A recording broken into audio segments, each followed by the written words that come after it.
But yeah, she did a lot with that, and so Anna and John Herschel were very instrumental in the beginning of a lot of photographic processes and getting those things started, as well as the book. There's a copy of the book in the New York Public Library too. So if you're ever there and want to look it up, So like any good thing that you get started doing, you need your supplies and tools. I just wanted to go over quickly some of the things that you use and how you use them.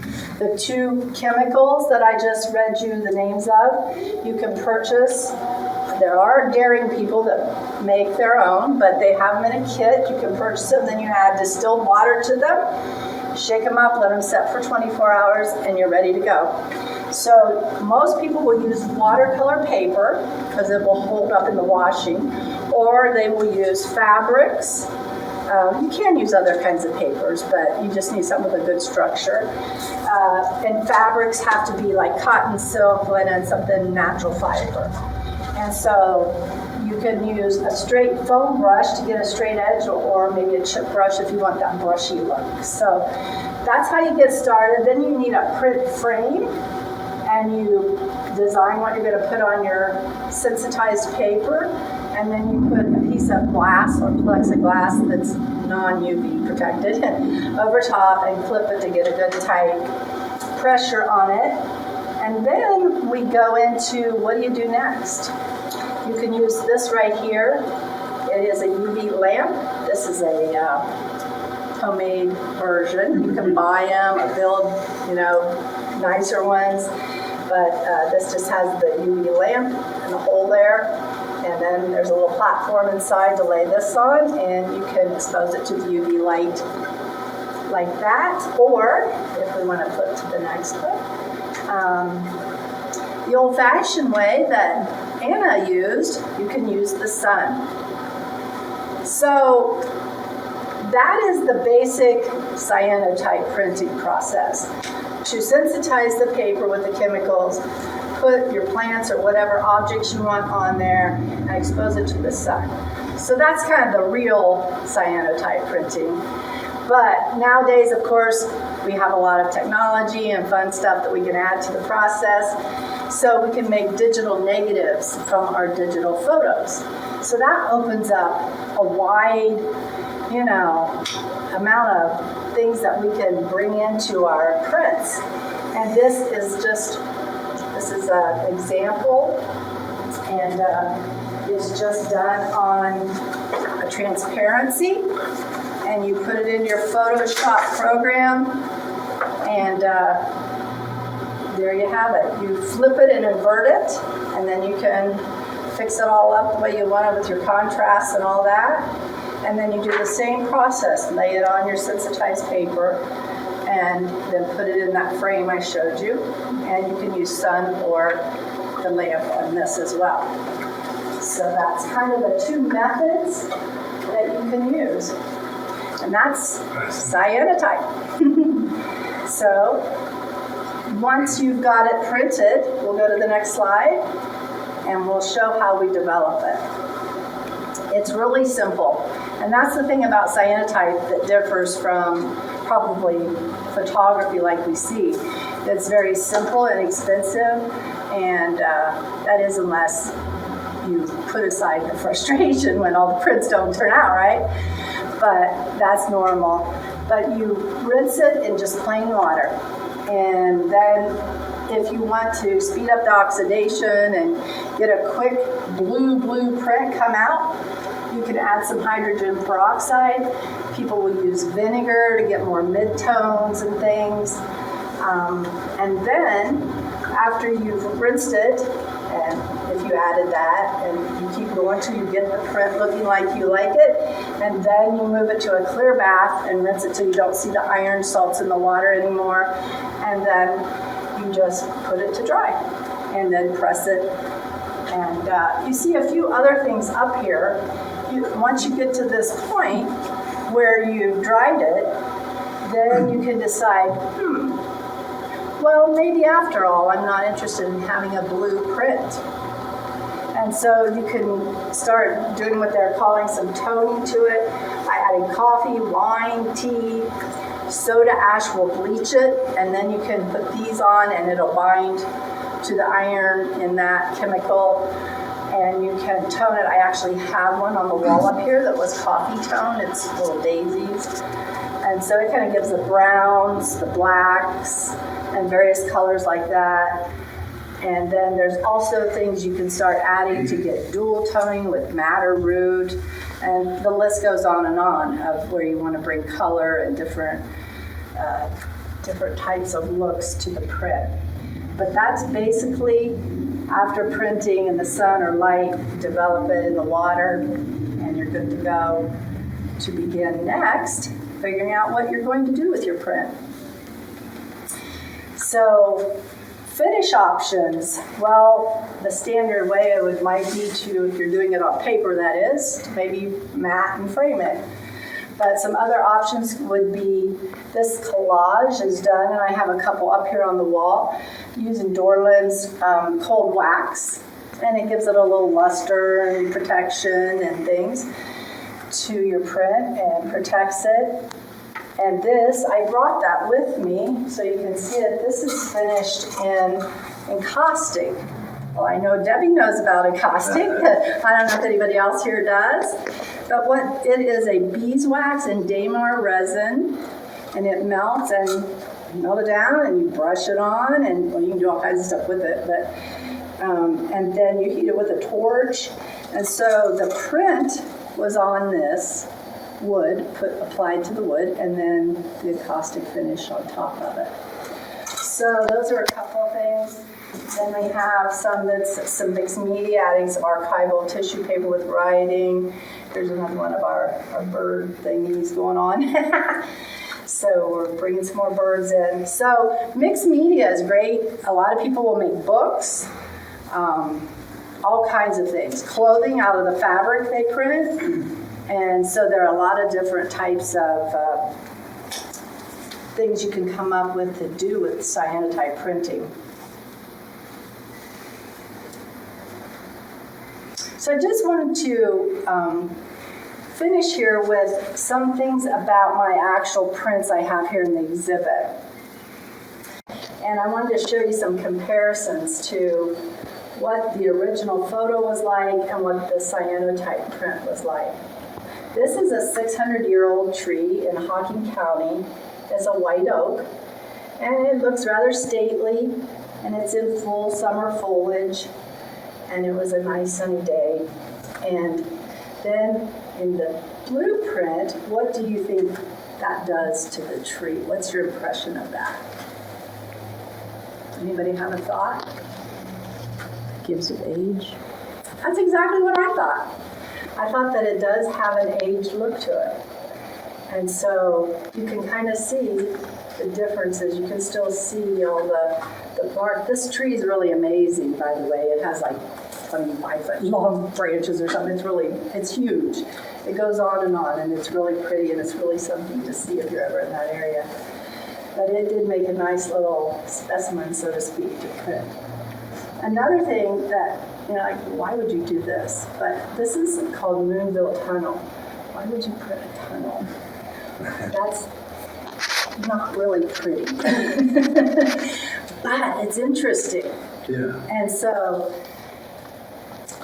this is a conversation starter, you might say, if you have it around, because Moonville Tunnel is in the Appalachian area of Ohio, a real back road, and it has a lot of history, a lot of folklore, a lot of stories attached to it. The main point is that there was a brakeman that fell asleep, he had been drinking, stumbled into the tunnel when the train came and killed him. He's now buried in a cemetery nearby and comes into this tunnel at night and waves his lantern. And there's lots of weird stories about this guy and other people, like that there's a wave of lavender scent when you walk through from this lady in an old-fashioned dress that you might see. So there's all kinds of folklores and stories. I'm gonna get her picture. That's what I was going for. And the really weird thing, we have a friend that wrote a book on this place, and she has some photos, I think, in her book. And what has happened to a couple people is just like me, nothing, right, in the picture. And I walked through and videoed the tunnel. But when they developed their photos, their claim is that there's now a shadow showing up in the negative. Ooh, yeah. So, and there's some photos in the books and online if you look it up, and you'll see those negatives where they're, so who knows whether they messed with something or it's true. But it's a neat place. It has a really creepy vibe. I have to say, it really does. Yeah, my son took my grandson there, and he didn't tell him anything about the break-in story. And so the kid was running around, and he kept running back. He's scared out of his gourd. Really? Yeah. Because? It just something just like weirded him out, and he saw maybe a squirrel or something that Yeah. pushed him over the edge. Yeah. Something, I could see where some noise or sudden movement there because of the He was feel. feeling Yeah. creeped before the sudden startle. Yeah, it's very back in, and past this tunnel, there's another tunnel, and I've not gone in it, but he's ridden his bike through it. It's spooky. It's spooky, it's dark, it's long. It's full of Gotta rattlesnakes. watch the snakes, that's right. And I've never gone that night, but I don't want to, so. But it's an interesting place. And so to give an overview in my prints, I had to have them go in there. And this last photo is of the Athens, what they call lunatic asylum. And we lived in Athens for several years, and it's a really neat place. It also has the same kind of creepy feel, and a lot of stories that all the college kids there in Athens go on Halloween, and they try to break in, and there's all kinds of creepy stories that come out of all that. But there's also some really interesting places around the building, from the windows to, which you'll see over here, one of my windows, to all kinds of, I don't know, it's just got some nooks and crannies and places there that really make it a fun thing to photograph and bring into your prints. So the idea when you look at the exhibit and you see some of these things, you're thinking, well, why do I see ferns and flowers and cars and lunatic asylums and haunted tunnels? And isn't that kind of a weird exhibit? And I kind of have said, I brought an overview, number one, of cyanotype making. A lot of different things you can do in the process of cyanotype making was kind of one goal. And the second one was, I kind of had the idea of Appalachian region of Ohio, where I'm from, is where both nature and history meet. And you can find both there, and it's just a little taste of all of that in the exhibit that you can look at. So that's kind of where the prints that you will see tonight are coming from, and there's lots of stories in our part of the state. So if you don't spend much time there, you need to come down and check it out.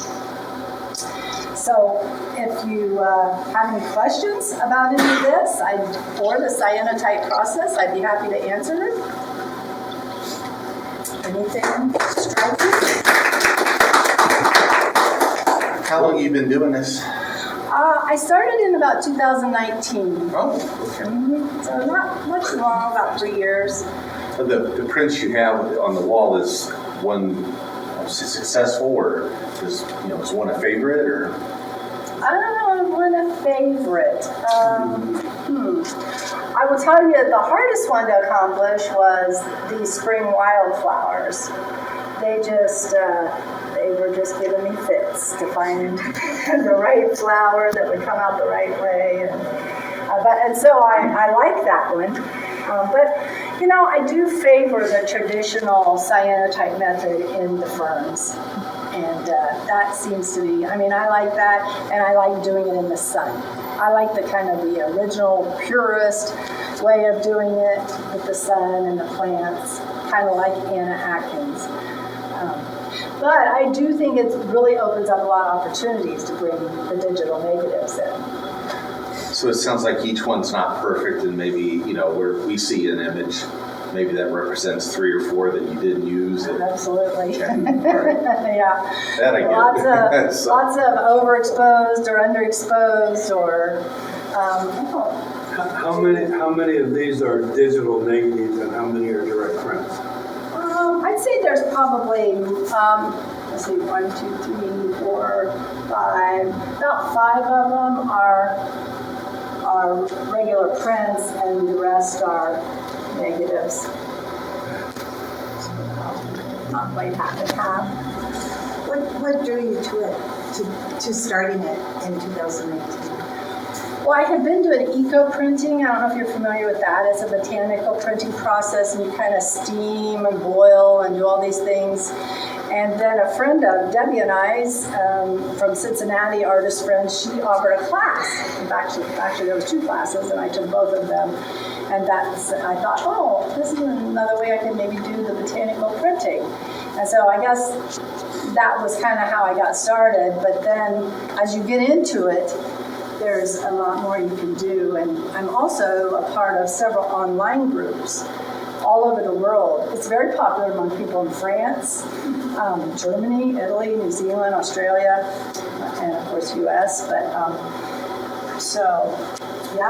and that's really helpful because you get a lot of ideas, you get a lot of help, and when you're doing those fails and you're like, what happened? And a lot of people are there to say, oh, do this, or use this, or...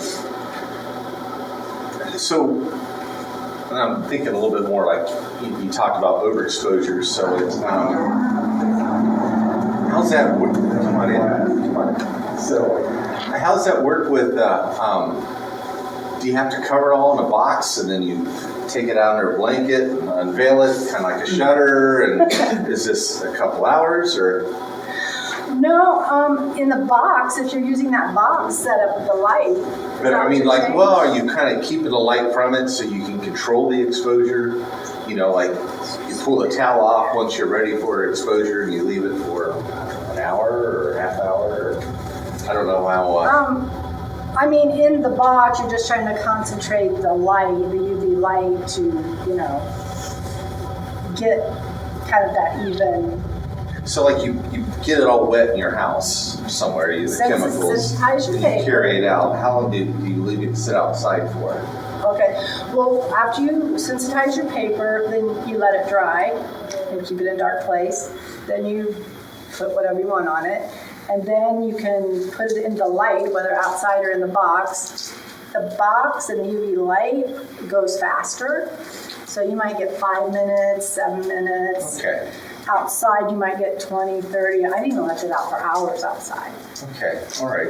And that, You'll have to learn how to make exposure still. I mean, it'd be You've tough. never been in a dark room, right? Well, yeah. I mean, at least you got a consistent light. But some days can be cloudy. Some days you gotta have crap in the atmosphere, right? And it's not as bright. It'd be kind of tough to control your source. So yeah, you can do it on a cloudy day. You would just have to expose longer. okay. So and then. But you'd have to make test strips for that day. Yeah. You'd have to, you determine the exposure by trial and error, by making one sheet of paper with a bunch of different exposures. I don't know that I appreciated that until now, I guess. Yeah. So. Yeah, Wow. people do those in cyanotype. Sure, and if you'd ever been in a dark room, you'd know that, Jeff. But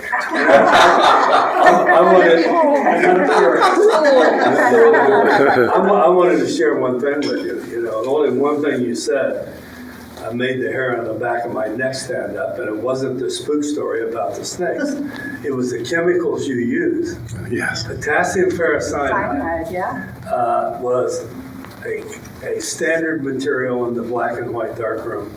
And I had a little bottle on my shelf that had giant red warnings from Ben Jacobowski and said, you got to really want it before you open this. It'll be the most lethal thing in your darkroom. I never opened the bottle. Wow. But it was potassium ferricyanide. And it was a bleach for black and white photos. And so people would get a diluted solution and draw it on their black and white images where they wanted to lighten it up. If you had a path going into a woods that was too dark and you wanted it lighter, a little potassium ferrocyanide in that finished print, you could lighten it up and make that be more observable going into the woods. And so a lot of photographers through the first 3/4 of the last century, used that on their black and white prints.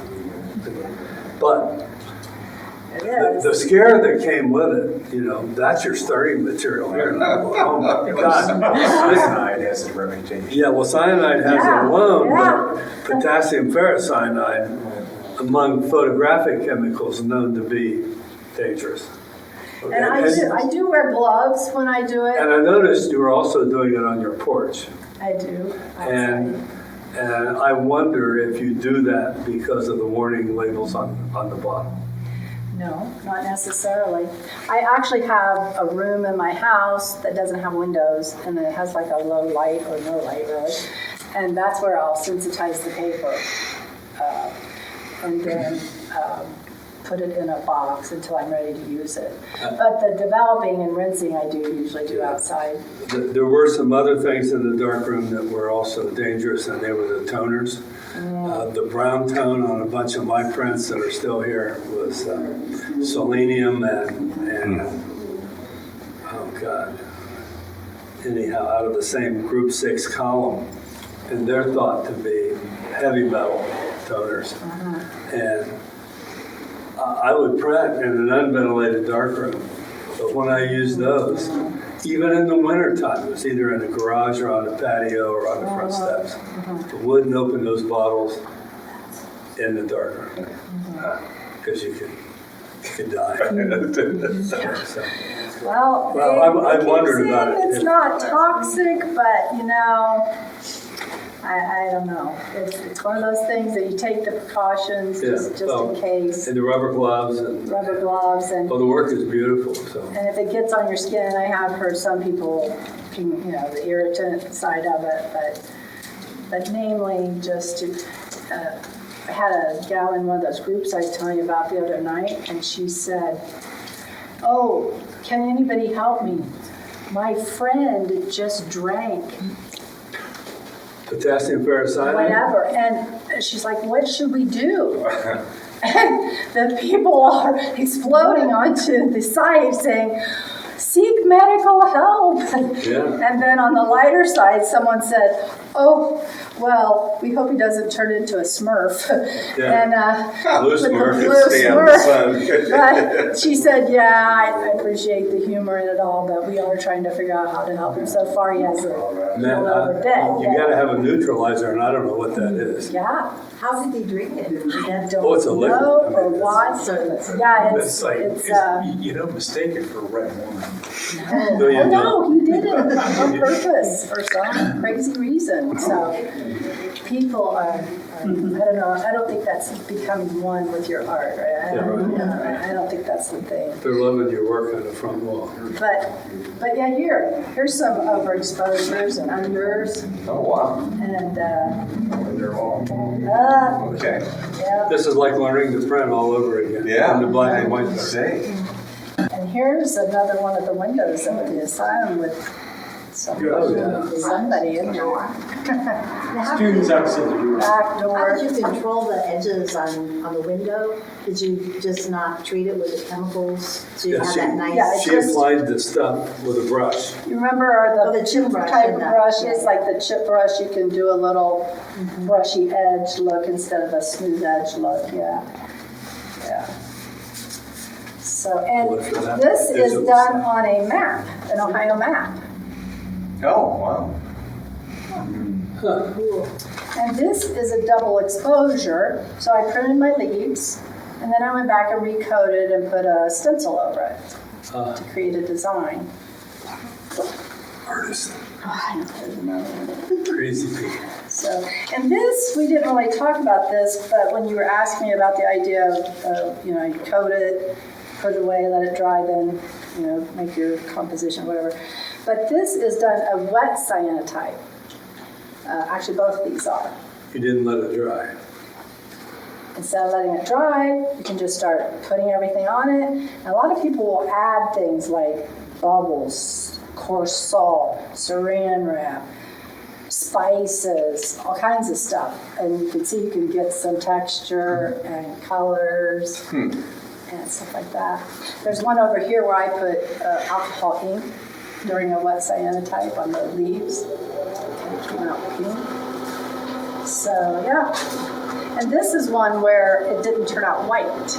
The water cooled and covered it with blue instead of letting it be the white silver that you generally get. And Atkins said that they called them shadow graphs because of that white shadow or silhouette that you get on top of the dark blue. Well, in a darkroom, you call it a shadowgram. If you took your leaves in and laid them on a piece of photographic paper in your enlarger and projected the enlarger onto the paper with no negative in the enlarger onto an object, the photography community would call that a shadowgram. Okay.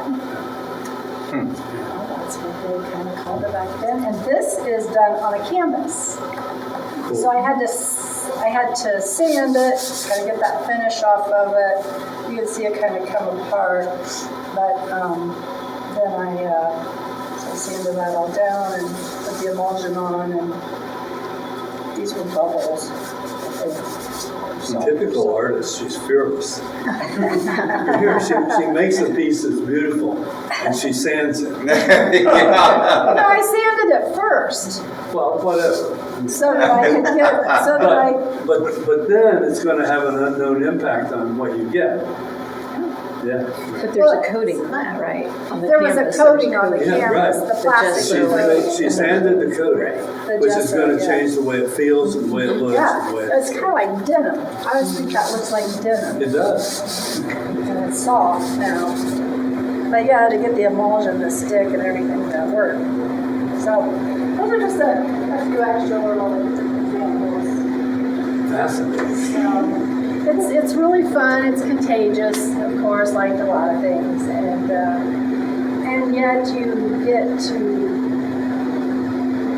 capture things like you kind of sort of would with the photography, with the photo, and yet you get this new twist to it.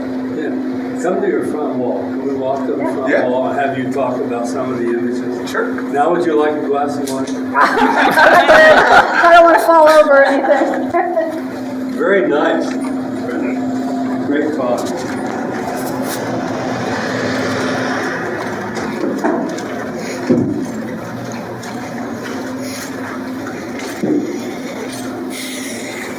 So I think we'll be fine.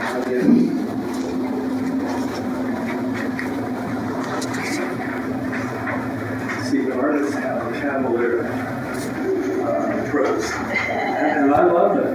That's exploration. Okay, now I see different things than I saw before, having heard your talk. Like what? Well, I don't know. I love the grayscale in these and the midtones. This is interesting. It's got some interesting things in the background that are not uniform black. I see your old tree, and I see the age in it. I see how you have applied the emulsion in that image, which is like a seashell of some sort. But as a straight photographer, I think your mushrooms are, at least till now, one of my favorites of this. And that's a digital negative? Yes. Did you ever study with, God, can I say his name? God, it's hell getting old. Who'd you study digital negatives? Myself and my husband. I roped my husband into helping me at times till we got the process down, and then now I got the picture. But just kind of played around. There's a guy who wrote the book. His name escapes me, very famous guy. He's always leading edge in the teaching circles. And when digital first came out, he taught digital negative so that you could make that negative with all the corrections from Photoshop and Lightroom or whatever process you wanted to use on that negative. And then you print it on the transparent sheet that you showed. And then you take it into your darkroom and contact print it to a piece of photographic paper. And he said, you can make the digital negative to be the most perfect black and white print you've ever made. And more than that, you can make more than one. Because you have the digital negative that's perfect. You know, I don't have any prints that I had to print more than, well, I have one that was more than 20, two that were more than 15. But a lot of prints took 10 shots to get them right. And if you do one in the darkroom, and you write it all down, you still can't do another. It's another 10 shots to try to get it. But with a digital negative, I'll send you an email when he's made. From Texas. Yeah, I'd be interested in that. But the digital negative is a powerful technique for everybody. And that is something that once you make it, you can continue to do it, where these are a one They're all shot. they're one shot. Yeah. And another thing that people do they will actually take and print onto photo paper. Yeah. Like take a picture of your print and then print it out on photo paper and use it like that as a print instead of the original thing that you did. And this is the one that has been done in the coffee. So what point do you put the coffee on? That is after you've rinsed it and dried it. And then I did not do that on this, but I recently was reading where to take the soda ash and bleach it a little bit so that it receives the color, the tone, whatever you use, and the coffee better. Something about the way it binds with the iron or something. But a real technical explanation here. But anyway, it's supposed to help. And so that was coffee. It was done right after. And they say just leave it for a long time, an hour and a half, 2 hours, whatever. I don't remember how long I left this one, but you can use tea, wine, might have saw in that picture back there, combination of those two. You get the browns, kind of a sepia look, a little bit on some of them. The wine might give a little bit of a purplish black color. You can get a lot of different things. I was going to show you, for those who haven't seen this guy, he has a whole word. So, little red. That's just too cool. Brenda, I'm noticing that you got the pieces that have high contrast with the deeper blues are mostly subjects where you have less delicate textures and things. They like the collage in the middle. You've got all kinds of delicate textures, so there's a lot of shades of blue, and below it you've got ferns. So it's because of the subject and the density of the fern. Is that what gives it the different range of contrast? I think this was done with a negative. Okay. And this was done by just laying them on there, and of course the edge of the fern and the contact and the way it's right onto that dark blue. Also the coating. Sometimes if you double coat or you get a really deep blue, and sometimes it'll just be the way the light messes with it, and the way it all, how much time it was in the light and all of those different things on what you're going to get. But this was done with a negative, which kind of makes things just come out in a different way than the actual contact printing. That's a shadowgram. That's a digital negative. That's very different. And the face is a digital negative? No, No, that is a stencil Ooh, with the juniper plants behind it. that's very cool. So, yeah. And these are some more spots. Little city of Black Diamonds with mining towns all down through Southeast Ohio. This is a little abandoned house. And somebody had an old car out for sale in the same town. This is the one that I showed you the painting of. And this is one that has the cold wax on it. And also this has the cold wax on it. What kind of wax do you use? That's a protective surface. right? Dorland's is the brand that I buy. It's Dorland's cold wax. Comes in a little jar. Just use a little painter's knife. This is the one that had alcohol ink added. Remember I said in a wet cyanotype. So you added it after, Really? you added the alcohol in after you Yeah. finished No, that? it was still in that wet cyanotype Okay, stage. to Yeah. get your color. And it just kind of, It's yeah. really pretty. Yeah. So, that's, Yeah. Me too. so I think it just gives a little overview of a lot of different things you can do with cyanotypes. Brenda, I say thank you. Oh, Yes. Yep.